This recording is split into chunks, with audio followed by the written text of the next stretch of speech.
وَلَقَدْ يَسَّرْنَا الْقُرْآنَ لِلذِّكْرِ فَهَلْ مِن مُّدَّكِرٍ۔ اور ہم نے قرآن کو سمجھنے کے لیے آسان کر دیا، تو کوئی ہے جو سوچے سمجھے۔ صوت القرآن، قرآن کی آواز۔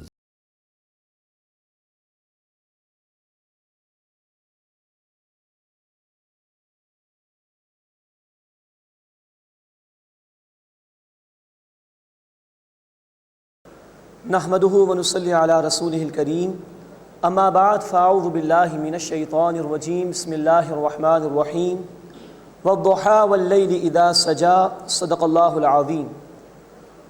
سورۃ الضحیٰ سے ہم اپنا مطالعہ شروع کر رہے ہیں۔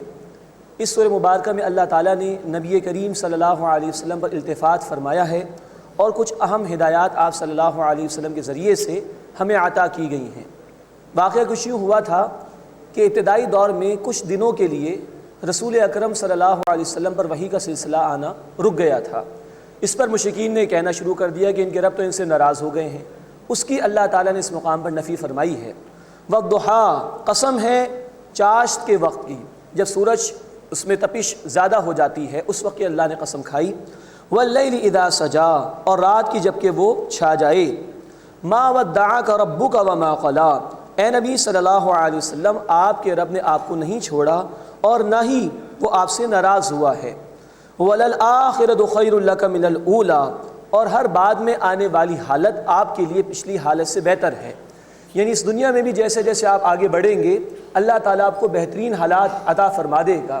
مکے سے آپ صلی اللہ علیہ وسلم مدینے گئے تو انصار مدینہ جیسے صحابہ وہاں میسر آ گئے، پھر دین بھی اللہ تعالیٰ نے غالب فرما دیا آپ کے ہاتھوں، اور آخرت میں اللہ جو کچھ عطا فرمائے گا اس کا ہم تصور نہیں کر سکتے۔ وَلَلْآخِرَةُ خَيْرٌ لَكَ مِنَ الْأُولَىٰ، اور بعد والی حالت آپ کے لیے پچھلی حالت سے بہتر ہے۔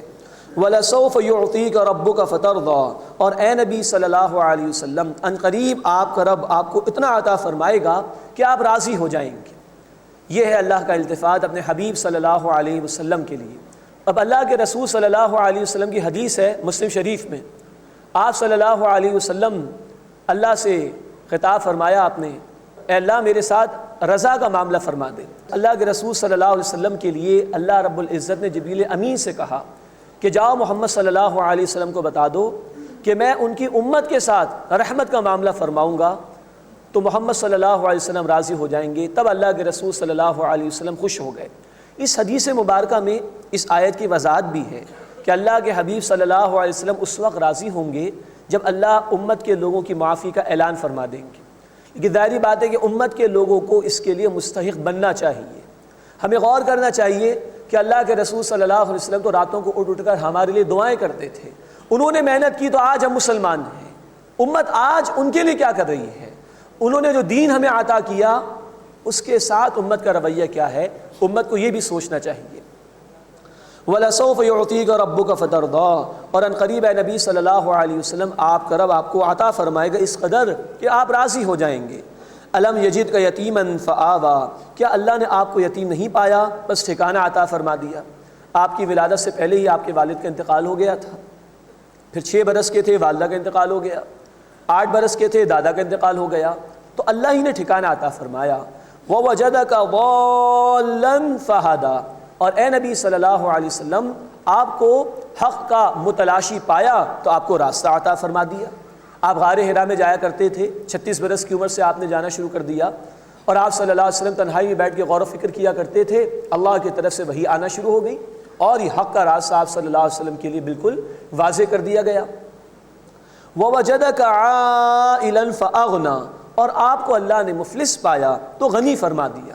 آپ صلی اللہ علیہ وسلم یتیم تھے اور قسم پرسی کی زندگی آپ کی بسر ہو رہی تھی، لیکن بہرحال جب حضرت خدیجہ الکبریٰ رضی اللہ تعالی عنہا سے آپ کا نکاح ہوا، بڑی مالدار خاتون تھیں، ان کے ذریعے سے اللہ تعالیٰ نے آپ کی مدد فرمائی۔ اب جب یہ انعامات اللہ نے عطا فرمایا اس کے بعد فَأَمَّا الْيَتِيمَ فَلَا تَقْهَرْ، بس اے نبی صلی اللہ علیہ وسلم جو یتیم ہے اس پر سختی نہ کیجیے۔ یہ ہے جس کا ذکر سورۃ الرحمن میں ہے کہ هَلْ جَزَاءُ الْإِحْسَانِ إِلَّا الْإِحْسَانُ، احسان کا بدلہ احسان ہی ہے۔ اللہ نعمت عطا فرمائے تو بندے کو دوسروں کے ساتھ بھلائی کا معاملہ کرنا چاہیے، ان نعمتوں میں دوسروں کو بھی شیئر کرانا چاہیے۔ تو نبی صلی اللہ علیہ وسلم سے خطاب ہے، لیکن ہم سب کے لیے ہدایات۔ فَأَمَّا الْيَتِيمَ فَلَا تَقْهَرْ، بس جو یتیم ہو اس پر سختی نہ کیجیے۔ وَأَمَّا السَّائِلَ فَلَا تَنْهَرْ، اور جو سوال کرنے والا ہے اسے نہ جھڑکیے۔ وَأَمَّا بِنِعْمَةِ رَبِّكَ فَحَدِّثْ، اور جو آپ کے رب کی نعمت ہے اسے بیان فرمائیے۔ جب انسان مصائب سے گزر رہا ہو، مشکلات سے گزر رہا ہو، تو اللہ کی نعمتوں کے یاد کرنے سے اس کو حوصلہ ملتا ہے، بجائے اس کے کہ آدمی یہ سوچے کہ میرے پاس یہ نہیں ہے اور وہ نہیں ہے۔ اسے دیکھنا چاہیے کہ کیا کچھ میرے پاس ہے جو دوسروں کے پاس نہیں ہے۔ تو دور مشکلات میں جب مصائب ہوں تو نعمتوں پر غور و فکر سے اللہ تعالیٰ سہارا بندے کو عطا فرماتے ہیں۔ احادیث کی روشنی میں اس کا ایک اور مفہوم مفسرین نے یہ بیان فرمایا کہ جو بھی نعمت اللہ نے عطا فرمائی، بندے کو چاہیے کہ اس کا اظہار کرے۔ اللہ نے مال دیا ہے، اچھا لباس پہن سکتا ہے وہ، ایسا نہیں کہ مالدار ہے اور غریبوں کی طرح گھوم پھر رہا ہو کہ لوگ اس کے ہاتھ میں پیسہ دینا شروع کر دیں، یہ بھی اللہ کی ناشکری۔ تو نعمت اللہ نے عطا فرمائی ہے تو اس کا اظہار بھی ہونا چاہیے۔ ہاں، اس اظہار میں تکبر نہ ہو، کوئی بڑائی کا عنصر دل کے اندر نہ آ جائے، یہ خطرناک ایشو ہے۔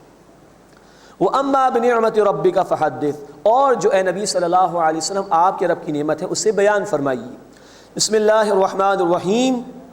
الم نشرح لک صدرک، اب سورہ الم نشرح کا آغاز ہو رہا ہے۔ اس میں بھی اللہ نے اپنے حبیب صلی اللہ علیہ وسلم پر التفات فرمایا اور دو بڑی اہم ہدایات ہیں جو ہم سب کو عطا کی گئی ہیں۔ الم نشرح لک صدرک، اے نبی صلی اللہ علیہ وسلم کیا ہم نے آپ کا سینہ نہیں کھول دیا؟ آپ کو ہم نے اس قرآن حکیم کے لیے قبول فرما لیا، اس کا ریسیو کرنا آپ کے لیے آسان فرما دیا، پھر اس کی ذمہ داریوں کو ادا کرنے کے لیے آپ کو ہم نے تیار کر دیا، یہ اللہ کا احسان ہے۔ وَوَضَعْنَا عَنْكَ وِزْرَكَ، اور آپ صلی اللہ علیہ وسلم سے آپ کا بوجھ اتار دیا۔ الَّذِي أَنْقَضَ ظَهْرَكَ، جس نے آپ کی کمر کو جھکا دیا تھا۔ ایک اشارہ اس بات کی طرف ہے کہ اللہ رب العزت نے نبوت اور رسالت کی جو ذمہ داری عطا فرمائی، یہ بہت بڑی بھاری ذمہ داری تھی۔ اللہ تعالیٰ ہی نے اس ذمہ داری کی ادائیگی آپ صلی اللہ علیہ وسلم کے لیے آسان فرما دی۔ وَرَفَعْنَا لَكَ ذِكْرَكَ، اور اے نبی صلی اللہ علیہ وسلم ہم نے آپ کے ذکر کو بلند کر دیا۔ اب یہ ہے اللہ تعالیٰ کا انعام اپنے حبیب صلی اللہ علیہ وسلم کے لیے۔ دنیا کے کسی نہ کسی کونے میں ہر وقت سورج طلوع ہو رہا ہوتا ہے یا غروب ہو رہا ہوتا ہے، ہر وقت کہیں نہ کہیں نماز کا وقت ہو رہا ہوتا ہے، تو اذان کہی جا رہی ہے، اقامت کہی جا رہی ہے، نماز ادا کی جا رہی ہے، جہاں جہاں اللہ کا نام لیا جا رہا ہے وہاں وہاں محمد رسول اللہ صلی اللہ علیہ وسلم کا بھی ذکر خیر بلند کیا جا رہا ہے۔ وَرَفَعْنَا لَكَ ذِكْرَكَ، اور اے نبی صلی اللہ علیہ وسلم ہم نے آپ کے لیے آپ کے ذکر کو بلند فرما دیا۔ فَإِنَّ مَعَ الْعُسْرِ يُسْرًا، بے شک مشکل کے ساتھ آسانی ہے۔ اِنَّ مَعَ الْعُسْرِ يُسْرًا، بے شک مشکل کے ساتھ آسانی ہے۔ نبوت کی ذمہ داریاں آپ ادا کر رہے ہیں، رسالت کے فرائض آپ ادا کر رہے ہیں، اے نبی صلی اللہ علیہ وسلم اس راستے میں مشکلات ہیں، لیکن اللہ کی طرف سے آسانی آئے گی، وہ مشکلات کے ساتھ ہی آئے گی۔ یہ ہدایت ہمارے لیے بھی ہے کہ دین کے راستے میں اللہ کے اطاعت مشکلات آئیں گی، لیکن اللہ تھوڑا سا آزماتا ہے بندے کو، اس کے بعد اللہ آسانی پیدا فرما دیتا ہے۔ فَإِنَّ مَعَ الْعُسْرِ يُسْرًا إِنَّ مَعَ الْعُسْرِ يُسْرًا، بے شک مشکل کے ساتھ آسانی ہے، پھر بے شک مشکل کے ساتھ آسانی، دو مرتبہ یہ بات کہی گئی۔ فَإِذَا فَرَغْتَ فَانْصَبْ، بس جب آپ فارغ ہو جائیں تو محنت کیجئے۔ وَإِلَىٰ رَبِّكَ فَارْغَب، اور اپنے رب کی طرف رغبت کیجئے۔ مراد کیا ہے؟ اول دور میں آپ صلی اللہ علیہ وسلم کو حکم دیا گیا تھا قُمِ اللَّيْلَ إِلَّا قَلِيلًا، سورہ المزمل آیت نمبر 2، اے نبی رات کو کھڑے ہو جائیے، کچھ رات کا حصہ، آدھی رات یا 2/3 رات یا 1/3 رات۔ اب اللہ کے رسول صلی اللہ علیہ وسلم یہ تمام محنتیں کرتے تھے، لیکن اسی کے ساتھ سورۃ المدثر میں کہہ دیا گیا بالکل آغاز میں، قُمْ فَأَنذِرْ وَرَبَّكَ فَكَبِّرْ، اے نبی انسانوں کو خبردار کیجئے اور اپنے رب کی بڑائی کا بول بالا کیجئے۔ اب یہ محنتیں آ گئی ہیں، اب دن بھر آپ اس کام میں لگے ہوئے ہیں، گویا وہ جو تنہائی میں اللہ سے لو لگانے والی بات تھی اب اس میں کچھ کمی آئے گی۔ بظاہر آدمی کو بڑا لطف آ رہا ہوتا ہے تنہائی کی عبادت کے اندر، اور پسندیدہ بھی ہے، لیکن اس کا اثر انسان کی اپنی ذات تک محدود رہتا ہے۔ لیکن جو دین کے غلبے کی جد و جہد ہوگی، انسانوں کو اللہ کے دین کی طرف بلانے کی محنت ہے اور اللہ کے دین کو غالب کرنے کی جد و جہد ہے، اس کے ذریعے سے عظیم اکثریت کو ظلم سے نجات ملے گی، اللہ سے لو لگانے کا موقع میسر آئے گا، اپنی آخرت سنوارنے کا موقع میسر آئے گا، اس کا بھی بوجھ تھا نبی صلی اللہ علیہ وسلم پر جس کو آسان کیا گیا ہے، اور اس ذمہ داری کی ادائیگی کے ساتھ ساتھ کہا جا رہا ہے کہ اے نبی صلی اللہ علیہ وسلم جب آپ فارغ ہو جائیں، دن بھر تو یہ مشقتیں ہیں دعوت دین کی، اقامت دین کی، جب آپ اس سے فارغ ہو جائیں تو اب محنت کیجئے، وَإِلَىٰ رَبِّكَ فَارْغَب، اپنے رب کی طرف رغبت کیجئے، راتوں کو کھڑے ہوئیے اور قرآن سے سہارا لینے کی کوشش کیجئے۔ یہ ہدایات جہاں نبی صلی اللہ علیہ وسلم کو، وہاں ہمارے لیے بھی مشکلات ہیں دین کے راستے میں، لیکن اس کے ساتھ ہی اللہ کی آسانی آتی ہے، اور ذاتی عبادات سے بڑھ کر دین کی دعوت کے لیے، دین کو قائم کرنے کی جد و جہد کے لیے محنت کرو، اور اس کے ساتھ ساتھ اس ذمہ داری کی ادائیگی میں سہارا حاصل کرنے کے لیے تنہائی میں اللہ سے لو لگاؤ، رات کو کھڑے ہو جاؤ قیام اللیل کے اندر۔ اللہ ہمیں اس کی توفیق عطا فرمائے۔ بسم اللہ الرحمن الرحیم، والتین والزیتون۔ اب سورۃ التین کا آغاز ہو رہا ہے۔ اس میں اللہ تعالیٰ نے چند قسمیں کھانے کے بعد یہ فرمایا کہ ایک طرف انسان کی انتہا یہ ہے کہ وہ بہترین مخلوق ہے، لیکن جب وہ حیوانیت پر اتر آئے، انسانیت سے اتر کر، تو پھر وہ جانوروں کو بھی پیچھے چھوڑ دیتا ہے۔ اس کا ذکر اللہ تعالیٰ نے فرمایا ہے۔ والتین والزیتون، قسم انجیر کی اور زیتون کی، وطور سینین، اور طور سینا کی، وہذا البلد الامین، اور اس امن والے شہر یعنی مکہ کی۔ یہ چار قسمیں اللہ تعالیٰ نے کھائی ہیں۔ عام طور پر انسانوں کو برا بھلا ہی کہتے ہیں، زمانہ بڑا خراب ہے اور لوگ ایسے ہیں اور ویسے ہیں، کوئی نیکی کا تصور نہیں، برائی برائی ہے، عمومی مزاج لوگوں کا یہ ہوتا ہے۔ قرآن نے اس مقام پر یہ کہا کہ انہی انسانوں میں سے وہ لوگ بھی گزرے ہیں جو اللہ کی اطاعت کرنے والے تھے، اور انسانیت کی معراج یہی لوگ ہیں۔ یہ چار قسمیں اللہ تعالیٰ نے کھائی ہیں، مفسرین کی رائے کہ چار رسولوں کی طرف اشارہ ہے۔ تین یعنی انجیر، یہ اس علاقے میں پیدا ہوا کرتی تھی کہ جہاں حضرت نوح علیہ السلام تھے، عراق وغیرہ کے قریب۔ اسی طرح زیتون، یہ اس علاقے میں اگتا ہے کہ جہاں عیسیٰ علیہ السلام تھے، شام و فلسطین کا علاقہ۔ طور سینا مشہور ہے حضرت موسیٰ علیہ السلام کے حوالے سے کہ کوہ طور پر انہیں اللہ سے کلام کرنے کا موقع میسر آیا تھا۔ وہذا البلد الامین، مکے کی طرف اشارہ ہے جہاں محمد کریم صلی اللہ علیہ وسلم مبعوث کیے گئے۔ یہ چار شخصیات انسانیت کی معراج ہیں۔ گویا انہی انسانوں میں سے اللہ نے اپنے منتخب لوگوں کو چنا اور انسانیت کے لیے انہیں رول ماڈل قرار دیا۔ تو انسان فی نفسہ ہی برا نہیں، ہاں اس کو جو صلاحیت اللہ نے عطا فرمائی، اس کے استعمال یا عدم استعمال کی بنیاد پر وہ صحیح رخ پر یا غلط رخ پر جا سکتا ہے۔ لقد خلقنا الانسان فی احسن تقویم، یہ چار قسمیں کھانے کے بعد فرمایا یقیناً ہم نے انسان کو بہترین ساخت میں پیدا کیا۔ یہ انسان میرا حیوان نہیں، اس میں اللہ کی طرف سے روح بھی پھونکی گئی۔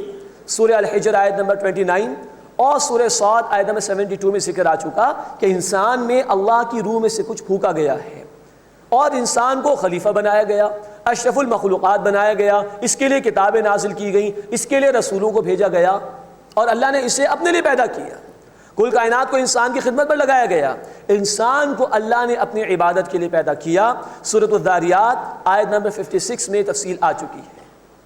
لیکن جو انسان اس مقصد زندگی کو قبول نہ کرے، جو انسان اللہ رب العزت کے احکامات پر عمل نہ کرے، تو وہ انسان کہلانے کا مستحق نہیں ہے۔ اگلی آیت میں فرمایا ثم رددناہ اسفل سافلین، پھر ہم نے اسے سب سے پسترین حالت میں لوٹا دیا۔ روح کے تقاضوں پر جو عمل نہیں کر رہا، اللہ نے کتاب عطا فرمائی اس کو فالو نہیں کر رہا، اللہ نے رسول کا اسوہ عطا فرمایا صلی اللہ علیہ وسلم اس کو فالو نہیں کر رہا، تو گویا وہ انسان ہونے کا ثبوت پیش نہیں کر رہا۔ اور قرآن نے کہا ایسے لوگوں کے لیے سورۃ الاعراف آیت نمبر 179 میں اولئک کالانعام بل ہم اضل، یہ جانور ہیں بلکہ ان سے بھی بدتر ہیں۔ اللہ نے جانوروں میں روح نہیں پھونکی، اللہ نے جانوروں کے لیے کتابیں نازل نہیں کی، اللہ نے جانوروں کے لیے معاذ اللہ رسول نہیں بھیجے۔ جانور جانور ہے، ان کی زندگی کا کوئی مقصد نہیں، لیکن انسان کی بھی زندگی کا کوئی مقصد نہ ہو بلکہ زندگی اسے گزار رہی ہو تو وہ حیوان نہیں، اس سے بھی بدتر ہے۔ یہ قرآن کا بیان ہے۔ تو یہ دو انتہائیں انسان کی، نیکی کے اوپر گامزن ہو جائے تو معراج کو پہنچ جائے گا انسانیت کی، جس کی معراج تو ہے انبیاء علیہم الصلوۃ والسلام، وہ دروازہ بند ہے، لیکن اللہ کے محبوب بندوں میں اس کا شمار ہو جائے گا۔ اور اگر بدی کرنے پر آئے تو جانوروں کو بھی پیچھے چھوڑ دیتا ہے۔ جیسا آج مغرب کے معاشرے میں اور امریکہ کے اندر ہومو سیکچولیٹی کو لیگلائز کر دیا گیا، جو معلوم حد تک جانوروں میں بھی ثابت نہیں ہو سکتی۔ پھر انسانی خون عراق، افغانستان، چیچنیا اور بوسنیا میں شاید سستا مل جائے اور پانی شاید مہنگا ملتا ہو۔ یہ ہے جہاں انسان پہنچتا ہے جب اللہ کے احکامات کو فراموش کرتا ہے، اللہ کے تقاضوں کو فراموش کرتا ہے۔ اِلَّا الَّذِينَ آمَنُوا وَعَمِلُوا الصَّالِحَاتِ، سوائے ان لوگوں کے جو ایمان لائے اور جنہوں نے نیک اعمال کیے، فَلَهُمْ أَجْرٌ غَيْرُ مَمْنُونَ، ان کے لیے نا ختم ہونے والا اجر ہے۔ جنہوں نے مقصد زندگی کو سمجھا، جنہوں نے اللہ کو پہچانا، جنہوں نے ایمان کی دعوت قبول کی، جنہوں نے ایمان کے تقاضوں پر عمل کیا، انہوں نے زندگی کو گزارا نہ کہ زندگی نے انہیں گزارا، ان کے لیے نا ختم ہونے والا اجر ہے۔ اللہم ربنا اجعلنا منہم، اے اللہ ان بندوں میں ہمیں بھی شامل فرما جو واقعتاً ایمان لے کر آئیں اور تیرے دین کے تقاضوں پر، ایمان کے تقاضوں پر عمل کریں۔ فما یکذبک بعد بالدین، تو کون سی چیز جھٹلاتی ہے تجھے بدلے کے دن کے بارے میں؟ نشانیاں واضح ہیں، احکامات واضح ہیں۔ ہمیں اپنے آپ سے سوال کرنا چاہیے، اللہ کی کتاب ہمارے پاس موجود ہے، اللہ کے رسول صلی اللہ علیہ وسلم کا اسوہ ہمارے سامنے موجود ہے، اب ہم کس چیز کا انتظار کر رہے ہیں عمل کے لیے؟ کہیں ہم عملی اعتبار سے جھٹلا تو نہیں رہے بدلے کے دن کو، اس معنی میں کہ بس دنیا ہی دنیا مقصود ہو جائے اور آخرت کی کوئی فکر نہ ہو، تو یہ عملی اعتبار سے بدلے کے دن کو جھٹلانا ہے۔ اللہ اس سے ہماری حفاظت فرمائے۔ الیس اللہ باحکم الحاکمین، تو کیا اللہ تمام حاکموں سے بڑا حاکم نہیں ہے؟ اس پر جواب ہے جامع ترمذی کی حدیث میں، بلا وانا ذالک من الشاہدین، بلا کیوں نہیں، میں اس پر گواہی دینے والوں میں سے گواہ ہوں کہ بے شک اللہ تعالیٰ سب سے بڑھ کر فیصلہ فرمانے والا ہے۔ جیسے دنیا میں کسی حکومت کے فرما بردار شہری اور مجرمین برابر نہیں ہو سکتے، ایسے ہی اللہ کی نگاہوں میں اس کے فرما بردار اور اس کے نافرمان برابر نہیں ہو سکتے۔ فیصلہ ہوگا، اللہ آج ہمیں مہلت سے فائدہ اٹھانے کی توفیق عطا فرمائے۔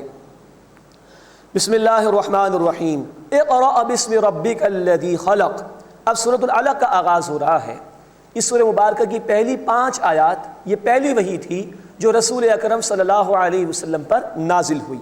اس پہلی وحی میں 2 مرتبہ اقرا کا لفظ ہے پڑھنے کا، 1 مرتبہ قلم کا لفظ اللہ نے استعمال فرمایا، گویا پہلی ہی وحی میں علم کی فضیلت بیان کی جا رہی ہے اور تعلیم حاصل کرنے، سیکھنے سکھانے کا حکم دیا جا رہا ہے۔ یہ ہمارے دین میں علم کی اہمیت ہے کہ پہلی وحی میں 2 مرتبہ پڑھنے کا حکم اور قلم کا ذکر کیا گیا۔ اللہ ہمیں دین کا صحیح علم حاصل کرنے کی توفیق عطا فرمائے۔ یہی وجہ ہے کہ اسلام یعنی نبی صلی اللہ علیہ وسلم کے آنے سے پہلے کے دور کو زمانۂ کفر نہیں کہا جاتا، زمانۂ جاہلیت کہا جاتا ہے۔ اسلام کی جنگ ہی اصل میں جاہلیت کے خلاف ہے۔ صحیح علم اگر انسانیت کو مل جائے تو ان کا عمل غلط نہیں ہو سکتا۔ اقرأ باسم ربک الذی خلق، پڑھیے اے نبی صلی اللہ علیہ وسلم اپنے رب کے نام کے ساتھ جس نے پیدا فرمایا، ہر شے کو اس نے پیدا فرمایا۔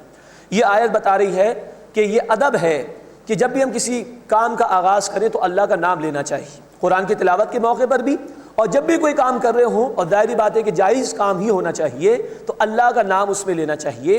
حدیث مبارکہ کہ جس کام کے آغاز میں بسم اللہ نہ پڑھی جائے وہ بے برکت رہتا ہے۔ خلق الانسان من علق، اللہ نے انسان کو علقہ سے پیدا کیا، ایک لٹکی ہوئی شے سے، وہ جو زائگوٹ اسپرم اور اووم کے ملاپ سے ملتا ہے اور پھر جا کے یوٹرس کی دیوار پر وہ لٹک جاتا ہے، اس کو علقہ کہا گیا ہے۔ قرآن حکیم میں تفصیل آ چکی ہے، سورۃ الحج آیت نمبر 5 اور سورۃ المؤمنون آیات 12 سے لے کے 14 میں۔ اقرأ وربک الاکرم، اے نبی صلی اللہ علیہ وسلم پڑھیے، بے شک آپ کا رب سب سے بڑھ کر کرم فرمانے والا ہے۔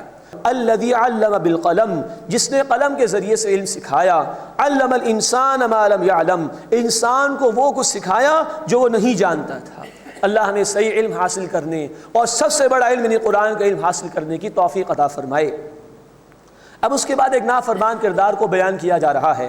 کلا ان الانسان لیطغی، ہرگز نہیں، انسان سرکشی پر آ ہی جاتا ہے۔ ارآہ استغنا، جب وہ اپنے آپ کو بے پرواہ دیکھتا ہے۔ یہ ہے آخرت کی طرف اشارہ۔ جو انسان سمجھتا ہے کہ میرا حساب کتاب نہیں ہوگا، یا وہ بھول گیا ہے کہ مجھے موت آنی ہے، اللہ کے حضور پیشی ہے، وہ سرکشی پر آ جاتا ہے۔ تو آخرت کا عقیدہ وہ عقیدہ ہے کہ جتنا یہ پختہ ہوگا اتنا انسان کا عمل درست ہوتا چلا جائے گا۔ ارآہ استغنا، جب وہ اپنے آپ کو بے پرواہ دیکھتا ہے کہ کوئی پوچھ گچھ نہیں ہوگی۔ ان الی ربک الرجعی، بے شک تجھے اپنے رب کی طرف لوٹنا ہے، پیشی ہے، حساب کتاب ہوگا، نتائج نکلیں گے۔ ارأیت الذی ینہا، اے نبی صلی اللہ علیہ وسلم کیا آپ نے اس شخص کو دیکھا جو روکتا ہے؟ مفسرین کی ایک رائے یہ کہ اشارہ ابو جہل کی طرف ہے، لیکن یہ ایک کردار ہے جو اللہ کے دین کی مخالفت کرنے والا کردار ہے۔ عبداً اذا صلی، ایک بندے کو جب کہ وہ نماز ادا کرے، ارأیت ان کان علی الہدی، بھلا دیکھو اگر یہ ہدایت پر ہوتا، او امر بالتقوی، یا تقوی کا اللہ کی نافرمانی سے بچنے کا حکم دیتا، ارأیت ان کذب وتولی، بھلا دیکھیے اگر اس نے جھٹلایا اور منہ موڑا، الم یعلم بان اللہ یرا، کیا وہ جانتا نہیں کہ اللہ دیکھ رہا ہے؟ یہ اپنے آپ کو بڑا نڈر سمجھ رہا ہے کہ کوئی اس پر عذاب نہیں آئے گا، بے خوف ہو گیا ہے، کیا وہ دیکھتا نہیں؟ کیا وہ جانتا نہیں کہ اللہ اسے دیکھ رہا ہے؟ کلا، ہرگز نہیں، لئن لم ینتہی لنسفعا بالناصیہ، اگر وہ باز نہ آیا تو ہم پیشانی کے بالوں سے ضرور پکڑ کر کھینچیں گے اس کو۔ یہ پیشانی کا ذکر جو قرآن نے کیا، آج ماڈرن فزیولوجی میں ہمیں بتایا گیا کہ انسان کے دماغ کے اندر جو فور ہیڈ ہے، اگلا حصہ ہے، اس میں ہی گناہوں کی پلاننگ ہوتی ہے۔ تو فرمایا کہ اس کی پیشانی کے بالوں سے پکڑ کر ہم اسے گھسیٹیں گے۔ ناصیۃ کاذبۃ خاطئہ، کیسی پیشانی؟ جھوٹی، گناہ گار۔ فلیدع نادیہ، تو وہ بلا لے اپنی مجلس والوں کو۔ اس سے کسی موقع پر کہا تھا ابو جہل نے، احادیث میں اس کا ذکر ہے کہ میری طاقت بہت زیادہ ہے، میرے لوگ بہت زیادہ ہیں۔ اللہ تعالیٰ فرمایا کہ وہ بلا لے اپنے مجلس والوں کو۔ سندع الزبانیہ، ہم بھی بلا لیں گے جہنم کے فرشتوں کو۔ اور دنیا میں بھی ایسے مواقع آئے، بعض احادیث میں ذکر ہے کہ یہ شخص بڑا نبی صلی اللہ علیہ وسلم کی طرف، لیکن رک گیا۔ اس لوگوں نے کہا تم بزدل ہو گئے ہو؟ اس نے کہا مجھے ایسے لوگ نظر آئے کہ اگر میں ذرا آگے بڑھتا مجھے دبوچ لیتے۔ تو دنیا میں بھی اللہ نے دکھایا، اور اللہ تعالیٰ نے فرمایا سندع الزبانیہ، ہم بلا لیں گے جہنم کے فرشتوں کو۔ کلا، نہیں نہیں، لا تطیعہ، اے نبی صلی اللہ علیہ وسلم اس کی بات کو اہمیت نہ دیجیے۔ واسجد واقترب، اور سجدہ کیجیے اور نزدیک ہو جائیے، یعنی ان لوگوں کی مخالفت کی پرواہ نہ کیجیے، آپ اللہ سے لو لگائیے، اللہ کے قریب ہو جائیے، ان کی مخالفت کے مقابلے میں اللہ آپ کے لیے کافی ہو جائے گا۔ بسم اللہ الرحمن الرحیم، انا انزلناہ فی لیلۃ القدر، بے شک ہم نے اس قرآن کو نازل کیا لیلۃ القدر میں۔ سورۃ القدر کا آغاز ہو رہا ہے، اس میں شب قدر کے حوالے سے اللہ تعالیٰ نے گفتگو ارشاد فرمائی ہے۔ انا انزلناہ فی لیلۃ القدر، بے شک ہم نے اس قرآن کو لیلۃ القدر میں نازل کیا۔ وما ادراک ما لیلۃ القدر، اور تمہیں کیا معلوم کہ لیلۃ القدر کیا ہے؟ لیلۃ القدر خیر من الف شہر، لیلۃ القدر یعنی شب قدر 1000 مہینوں سے افضل ہے۔ تنزل الملائکۃ والروح فیہا باذن ربہم، اس میں اترتے ہیں فرشتے اور روح یعنی روح الامین جبریل امین علیہ السلام اپنے رب کے حکم سے، من کل امر، ہر کام کے انتظام کے لیے۔ سلام ہی حتی مطلع الفجر، طلوع فجر تک یہ رات سلامتی ہی سلامتی ہے۔ یہ ہے وہ عظیم رات جس میں اللہ نے قرآن کو نازل فرمایا۔ یہ بات سمجھنے کے لیے ضروری ہے کہ قرآن کا ایک نزول ہے یکدم، جس کو انزال کہا جاتا ہے، جیسے یہاں لفظ آئے انزلناہ، یکدم۔ لوح محفوظ سے آسمان دنیا پر ایک ہی دفعہ میں قرآن کا نزول ہوا، رمضان المبارک کے مہینے میں اور شب قدر میں۔ اس کے بعد تقریباً 22-23 برس میں تھوڑا تھوڑا کر کے قرآن حکیم نازل ہوا نبی کریم صلی اللہ علیہ وسلم پر۔ اس کو تنزیل کہا جاتا ہے۔ سورۃ دہر کے دوسرے رکوع میں اس کا ذکر آیا ہے، تھوڑا تھوڑا کر کے۔ مزید اللہ کے رسول صلی اللہ علیہ وسلم نے ہمیں تلقین فرمائی کہ شب قدر کو رمضان المبارک کے آخری عشرے میں طاق راتوں میں تلاش کرنا چاہیے۔ یہ حدیث بخاری شریف میں ہے، یعنی 21، 23، 25، 27 اور 29ویں شب میں شب قدر کو تلاش کرنا چاہیے۔ فرمایا کہ یہ 1000 مہینوں سے افضل ہے۔ پچھلی امتوں کی عمریں زیادہ ہوا کرتی تھیں۔ صحابہ کرام نے سوال بھی کیا رسول کریم صلی اللہ علیہ وسلم سے، اللہ نے یوں جواب دیا کہ ایک رات کی عبادت اگر تم نے کر لی خلوص کے ساتھ اللہ کو راضی کرنے کے لیے، تو ایک رات کی عبادت 1000 مہینوں سے افضل ہے۔ 1000 مہینوں سے کتنی افضل ہے اللہ بہتر جانتے ہیں۔ 1000 مہینے کے کم از کم 83 ایئرز بنتے ہیں اور 4 مہینے، لیکن ہمیں کیلکولیشنز پہ نہیں جانا چاہیے، اللہ اس سے زیادہ ثواب دے سکتا ہے، لیکن کم از کم 1000 مہینوں کا ذکر قرآن نے کیا۔ یہ وہ رات ہے جس میں اللہ تعالیٰ نے قرآن نازل کی۔ قرآن وہ کتاب ہے جو تقدیروں کو بدل دینے والی ہے، اور قدر کی رات میں عطا کی گئی جس میں تقدیریں بدل سکتی ہیں، ان دا ویری سینس کہ اینول اللہ کی جو بھی پلاننگ ہے اس کا نفاذ شروع ہوتا ہے اللہ کی طرف سے۔ معاملات طے ہوتے ہیں۔ تو قدر کی رات میں تقدیریں بدلنے والی کتاب اللہ نے دی ہے۔ ہم چاہیں تو اپنی زندگیاں بھی اس قرآن سے بدل سکتے ہیں۔ جو شے قرآن سے جڑ گئی اللہ نے اس کو عظمت عطا فرما دی۔ رمضان کی فضیلت قرآن کے نزول کی وجہ سے، شب قدر کی فضیلت قرآن کے نزول کی وجہ سے، روزے رکھنے کا حکم دیا گیا رمضان میں قرآن کی وجہ سے۔ سورۃ البقرہ آیت 185 میں تذکر آ چکا ہے۔ جس رسول علیہ الصلوۃ والسلام کو قرآن دیا گیا وہ تمام رسولوں کے سردار، جو لانے والا فرشتہ ہے وہ تمام فرشتوں کا سردار۔ جس زمین پر قرآن نازل ہوا، حجاز کا علاقہ، مکہ مدینہ اور اطراف کے علاقے، وہ پوری دنیا میں سب سے زیادہ مقدس علاقے ہیں۔ جس امت کو دیا گیا وہ بہترین امت ہے۔ سورہ آل عمران آیت نمبر 110 میں تفصیل آ چکی ہے۔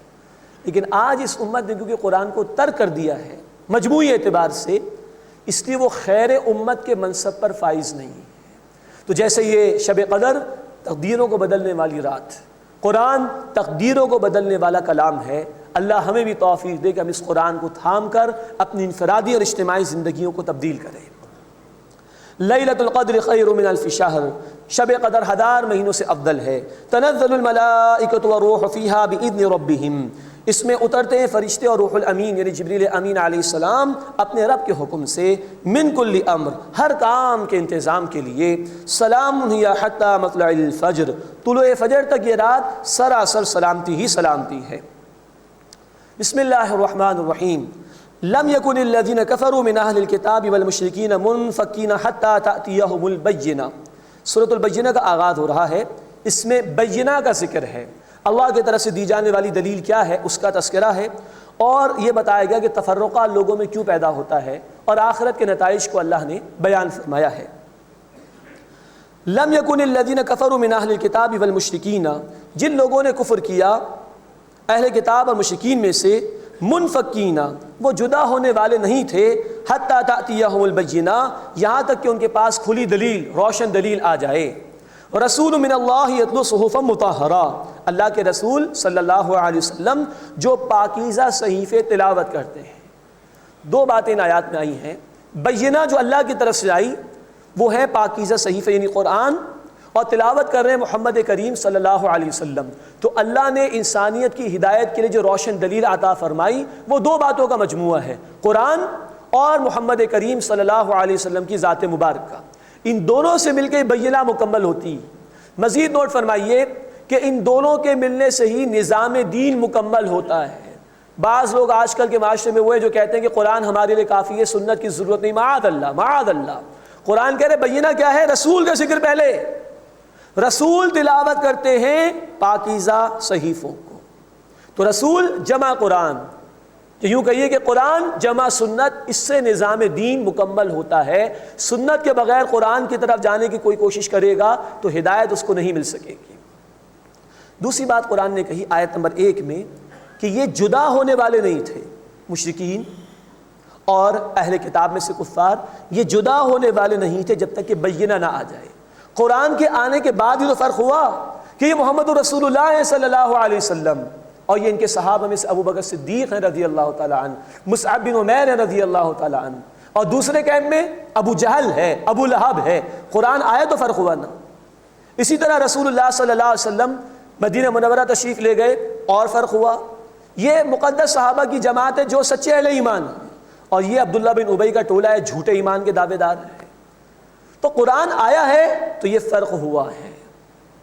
یہ ہے اصل بات سمجھنے کی۔ جب بھی کسی معاشرے میں کوئی انقلابی تحریک زور پکڑے گی حق کے لیے تو یہی کچھ ہوگا۔ پھر بھائی بھائی سے جدا ہوگا، پھر باپ بیٹے سے جدا ہوگا، پھر گھر کے اندر بھی ممکن ہے اختلافات پیدا ہو جائیں۔ بدر کے موقع پر ایک صحابی ایک طرف ہے، ماموں دوسری طرف ہے، ابو بکر صدیق رضی اللہ تعالیٰ عنہ ایک طرف ہے، بیٹا دوسری طرف ہے، علی اور حمزہ رضی اللہ تعالیٰ عنہما ایک طرف ہیں، رشتہ دار دوسری طرف ہے، مصعب بن عمیر رضی اللہ تعالیٰ عنہ ایک طرف ہیں، بھائی دوسری طرف ہے۔ یہ فرق ہو گیا کب؟ حق کے آنے کے بعد۔ اور جب تک یہ فرق نہ ہو حق غالب نہیں ہو سکتا۔ اس لیے کہ اللہ والے جو دین کے لیے کام کریں گے ان کے لیے ایمان کا رشتہ مقدم ہے، اس کی پریفرنس زیادہ ہونی چاہیے۔ بقیہ رشتے اس کے نیچے ہوں گے، تب دین کا کام ہو سکتا ہے، ادروائز نہیں۔ تو بینہ آئی تو یہ فرق ہو گیا کہ یہ مشرکین ہیں، یہ کفار ہیں، یہ منافقین ہیں، اور یہ اہل ایمان میں سے سچے صحابہ کرام ہیں رضی اللہ تعالی عنہم اجمعین۔ رسول من اللہ یتلو صحفا مطہرہ، اللہ کے رسول وہ پاکیزہ صحیفوں کی تلاوت کرتے ہیں، فیہا کتب قیمہ، اس میں لکھی ہوئی مضبوط کتابیں ہیں۔ یعنی ایک رائے یہ ہے کہ ہر صورت اپنی جگہ ایک مکمل ہدایت نامہ ہے، تو کہا گیا کہ یہ جو قرآن ہے اس میں لکھی ہوئی کتابیں ہیں، یہ 114 صورتیں اپنی اپنی جگہ ہدایت کا ایک ایک مکمل پیکج ہے۔ وما تفرق الذين اوتوا الكتاب الا من بعد ما جاءتهم البينہ، اور اہل کتاب نے تفرقہ نہیں کیا مگر اس کے بعد کہ ان کے پاس واضح دلیل آ گئی۔ یہ ذکر سورۃ البقرہ اور دیگر مقامات پر آ چکا ہے۔ تفرقہ کیوں کیا؟ انہوں نے حسد کی وجہ سے۔ نبوت چلی آ رہی تھی بنی اسرائیل میں، اب یہ بنی اسرائیل میں محمد صلی اللہ علیہ وسلم کو نبوت کیوں دے دی گئی؟ یہ حسد پیدا ہوا۔ تو ہر دور میں جب بھی حق کی دعوت عام ہو رہی ہوگی تو تکبر، تعصب، حسد، یہ وہ چیزیں جو رکاوٹ بنتے ہیں حق کی قبولیت میں، اور انہی برائیوں کی وجہ سے تفرقہ معاشرے میں پیدا ہوتا ہے۔ آج کے ہمارے تفرقے کا حل بھی یہ ہے کہ ہم اپنے تکبر، تعصب کو نیچے رکھتے ہوئے اللہ کی کتاب اور اللہ کے حبیب صلی اللہ علیہ وسلم کی سنت کی بالادستی کو قبول کر لیں۔ اپنی انا کو جب تک فنا نہ کیا جائے یہ تفرق اختلافات ختم نہیں ہو سکتے۔ اللہ اس قرآن کے ذریعے سے، ایک رسول صلی اللہ علیہ وسلم کے اسوہ حسنہ کے ذریعے سے اس پوری امت کو جمع ہونے کی توفیق عطا فرمائے، اور اللہ ہمارے ان تفرقات کو ختم فرمائے۔ وما امروا الا ليعبدوا الله مخلصين له الدين، اور انہیں صرف یہی حکم دیا گیا تھا کہ اپنی بندگی کو، اپنی اطاعت کو اللہ کے لیے خالص کرتے ہوئے اسی کی عبادت کریں، حنفاء یکسو ہو کر، ویقیموا الصلاۃ ویؤتوا الزکاۃ، اور نماز قائم کریں اور زکوٰۃ ادا کریں، وذلک دین القیمہ، اور یہی مضبوط سیدھا دین ہے۔ یہ بڑا اہم مقام ہے قرآن حکیم کا، جہاں اللہ نے عبادت کا ذکر بھی کیا اور نماز اور زکوٰۃ کا ذکر بھی کیا۔ فرمایا کہ اپنی اطاعت کو خالص کریں اللہ کے لیے اور اسی کی عبادت کریں یکسو ہو کر۔ عبادت نام ہے محبت کے جذبے کے ساتھ اللہ کی اطاعت کرنا زندگی کے تمام امور میں۔ یہ عبادت گھر میں بھی مطلوب ہے، کاروبار میں بھی مطلوب ہے، رشتہ داروں کے درمیان بھی مطلوب ہے، مسجد میں بھی مطلوب ہے۔ 24 گھنٹے اپنے آپ کو سرنڈر کر دینا اللہ کے حکم کے سامنے محبت کے جذبے کے ساتھ، یہ عبادت ہے۔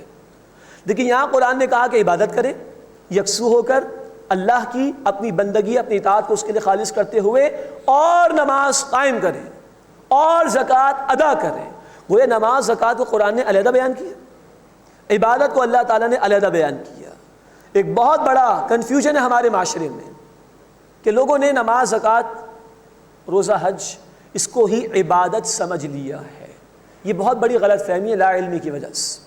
ہماری زندگی کا مقصد قرآن نے بیان کیا، سورۃ الذاریات آیت نمبر 56 میں، وما خلقت الجن والانس الا لیعبدون، میں نے جنات اور انسانوں کو صرف اپنے عبادت کے لیے پیدا کیا اور کوئی کام ہی نہیں۔ تو 24 گھنٹے عبادت کرنی ہے۔ ہاں اللہ کے حکم کو دیکھا جائے اور رسول صلی اللہ علیہ وسلم کے طریقے کو دیکھا جائے تو پھر گھر کی زندگی بھی عبادت، پھر کاروبار بھی عبادت ہو سکتا ہے۔ لیکن یہاں نماز، زکوٰۃ کا ذکر الگ ہے۔ نماز، زکوٰۃ، روزہ، حج، دیز آر پلرز آف اسلام، یہ ارکان اسلام ہے جن پر اسلام کی عمارت تعمیر ہوگی۔ عبادت تو 24 گھنٹے پوری زندگی میں مطلوب ہے۔ تو عبادت کا یہ پرورٹڈ تصور جو ہمارے معاشرے میں ہے، یہ چند عبادات ہم ادا کر لیں، چند ریچولز کا اہتمام کر لیں، یہ عبادت ہو گئی، یہ انکمپلیٹ اور پرورٹڈ تصور ہے عبادت کا۔ عبادت نام ہے 24 گھنٹے اپنے آپ کو اللہ کے سامنے جھکانا محبت کے جذبے کے ساتھ۔ اس کے لیے 2 باتیں دیکھنا ضروری ہیں، اللہ کا حکم کیا ہے اور اس کے حبیب صلی اللہ علیہ وسلم کی سنت کیا ہے۔ اللہ ہمیں پوری زندگی میں اپنی عبادت کی توفیق عطا فرمائے۔ وَذَلِكَ دِينُ الْقَيِّمَةِ، اور یہی سیدھا دین ہے کہ کل زندگی پر اللہ کی عبادت کے مطابق عمل ہو، تب دین تمہارا مکمل ہوگا، یہی سیدھا دین ہے۔ اب نتائج بیان ہو رہے ہیں آخرت کے اعتبار سے۔ ان الذین کفروا من اہل الکتاب، بے شک وہ لوگ جنہوں نے کفر کیا اہل کتاب میں سے، والمشرکین، اور مشرکین میں سے، فی نار جہنم خالدین فیہا، وہ جہنم کی آگ میں ہوں گے، ہمیشہ ہمیشہ وہاں رہیں گے۔ اولئک ہم شر البریہ، یہی لوگ بدترین مخلوق ہیں۔ اللہم اجرنا من النار، اے اللہ ہمیں آگ کے عذاب سے محفوظ فرما۔ ان الذین آمنوا وعملوا الصالحات، بے شک وہ لوگ جو ایمان لائے اور جنہوں نے نیک اعمال کیے، اولئک هم خیر البریہ، یہی لوگ بہترین مخلوق ہیں۔ پچھلی آیت میں کہا جو ایمان نہیں لاتے، کفر کرتے ہیں، بے عملی کرتے ہیں، بدترین مخلوق ہیں، اللہ کی نگاہوں میں وہ جانور سے بھی بدتر ہیں۔ اس آیت میں کہا گیا جو ایمان لاتے ہیں، نیک اعمال کرتے ہیں، یہ واقعتاً اللہ کے نیک بندے ہیں، اللہ ہمیں ان میں شامل فرمائے۔ اولئک هم خیر البریہ، یہ لوگ بہترین مخلوق ہیں۔ جزاؤہم عند ربہم جنات عدن، ان کا بدلہ ان کے رب کے پاس ہے ہمیشہ رہنے والے باغات، تجری من تحتہا الانہار، جن کے نیچے نہریں جاری ہیں، خالدین فیہا ابدا، وہ ان میں ہمیشہ ہمیشہ رہیں گے۔ رضی اللہ عنہم ورضوا عنہ، اللہ ان سے راضی ہوا اور وہ اللہ سے راضی ہوئے۔ کتنا عمدہ بیان ہے اللہ کا، اللہ اپنی رضا کا اعلان کرے گا ایسے لوگوں کے لیے، لیکن یہ رضا تمنا سے تو نہیں ملے گی، یہ خواہشات سے تو نہیں ملے گی، یہ صرف دعاؤں سے تو نہیں ملے گی۔ ایمان لاؤ، ایمان کے تقاضوں پر عمل کرو، پھر اس کا مستحق بننے کی کوشش کرو۔ رضی اللہ عنہم ورضوا عنہ، اللہ ان سے راضی ہوا اور وہ اللہ سے راضی ہوئے۔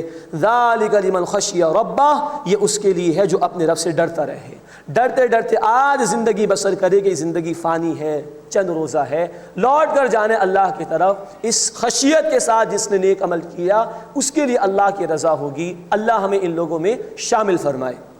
بسم اللہ الرحمن الرحیم۔ اذا زلزلت الارض زلزالها، اب سورۃ الزلزال کا آغاز ہو رہا ہے، اس کے نام سے ہی ظاہر ہو رہا ہے کہ کسی زلزلے کا ذکر ہے، قیامت کے زلزلے کا، اور یہاں قیامت کی پیشی کا ذکر بھی ہے اور انسانوں کے اعمال پیش ہوں گے، اس پر بھی اللہ کا تبصرہ ہے۔ اذا زلزلت الارض زلزالها، جب زمین ہلا دی جائے گی زلزلے کی مانند جیسا کہ ہلا دیے جانے کا حق ہے۔ یہ ہے اللہ کے کلام میں زوردار طریقے سے اس کو ہلا دیا جائے گا۔ سونامی کا تھوڑا سا زلزلہ آیا یا پاکستان کے علاقوں میں کچھ ہوا تو دنیا نے دیکھا کہ کس قدر تباہی ہوئی۔ 6.5 ارب انسان اس زمین پر بستے ہیں، کیا عالم ہوگا جب قیامت کا زلزلہ ہوگا۔ اللہ اس کی سختی سے ہمیں محفوظ فرمائے۔ وَأَخْرَجَتِ الْأَرْضُ وَأَثْقَالَهَا، اور زمین اپنے بوجھ نکال کر باہر ڈال دے گی۔ ایک مراد ہے قبروں سے مردے نکال کر باہر ڈال دے گی، اور ایک مراد ہے مسلم شریف کی روایت کے مطابق اپنے اندر سے خزانے نکال کر باہر ڈال دے گی۔ جس نے قتل کیا ہوگا مال کے لیے وہ دیکھے گا اس خزانے کو، کوئی حیثیت نہیں ہوگی، وہ کہے گا میں نے اس مال کے لیے قتل کیا۔ کسی نے چوری کی ہوگی کسی کے ہاں، وہ دیکھے گا اس خزانے کو، وہ کہے گا میں نے اس مال کے لیے چوری کی، کسی کام کا نہیں۔ کسی نے رشتہ داروں سے قطع تعلقی کی ہوگی، وہ دیکھے گا اس مال کو، میں نے اس مال کے لیے قطع تعلقی کی، کوئی حیثیت نہیں ہوگی۔ وقال الانسان ما لها، اور انسان کہے گا اس کو کیا ہو گیا ہے، نافرمان مجرم، اس کو توقع نہیں تھی کہ قیامت برپا ہوگی۔ یومئذ تحدث اخبارها، اس دن زمین اپنی خبریں بیان کرے گی۔ جامع ترمذی کی حدیث ہے، اللہ کے رسول صلی اللہ علیہ وسلم نے فرمایا زمین کی خبریں یہ ہیں کہ یہ اپنے اوپر چلنے والے ہر بندے اور ہر بندی کی ایک ایک حرکت کو بیان کرے گی قیامت کے دن۔ 6 ہمارے اعضاء ہیں جو گواہی دیں گے، سورہ نور آیت نمبر 24 ہماری زبان، سورہ یاسین آیت نمبر 65 ہمارے ہاتھ اور پیر، سورہ حامیم السجدہ آیت نمبر 20 اور 21 ہماری سماعت، ہماری بصارت، ہماری کھال۔ سورہ انفطار میں ہم پڑھ چکے آیت نمبر 11 میں کہ کرامن کاتبین لکھنے والے وہ بھی اعمال نامہ پیش کر دیں گے، یہ زمین کی گواہی بھی اللہ تعالیٰ پیش کر دیں گے۔ اللہ سب سے بڑا گواہ ہے، وہ خود بھی ہمارے اعمال کو جانتا ہے۔ یہ ہے کہ یہ زمین نوٹ کر رہی ہے ہم کیا اس پر عمل کر رہے ہیں، کیا کچھ کہہ رہے ہیں زبان سے۔ یومئذ تحدث اخبارها، اس زمین اپنی خبریں بیان کرے گی، بأن ربک اوحی لها، اس لیے کہ تمہارے رب نے اسے حکم دیا ہوگا۔ صحیح بیان کرے گی۔ دنیا میں گواہیاں خرید لی جاتی ہیں نا، ان کو چینج بھی کرا لیا جاتا ہے، زمین بولے گی اللہ کے حکم سے ٹھیک بولے گی۔ یومئذ یصدر الناس اشتاتا، اس دن لوگ گروہ در گروہ نکلیں گے، ان کی جماعتیں بنا دی جائیں گی، مجرمین الگ اور فرمانبردار الگ، لیروا اعمالہم، تاکہ انہیں ان کے اعمال دکھا دیے جائیں، پیشی ہوگی۔ اب اس کے بعد ہلا دینے والے الفاظ قرآن کے، فمن یعمل مثقال ذرۃ خیرا یرہ، بس جس نے ذرہ برابر کوئی نیکی کی ہوگی وہ موجود پائے گا اس کو، یہ بشارت ہے۔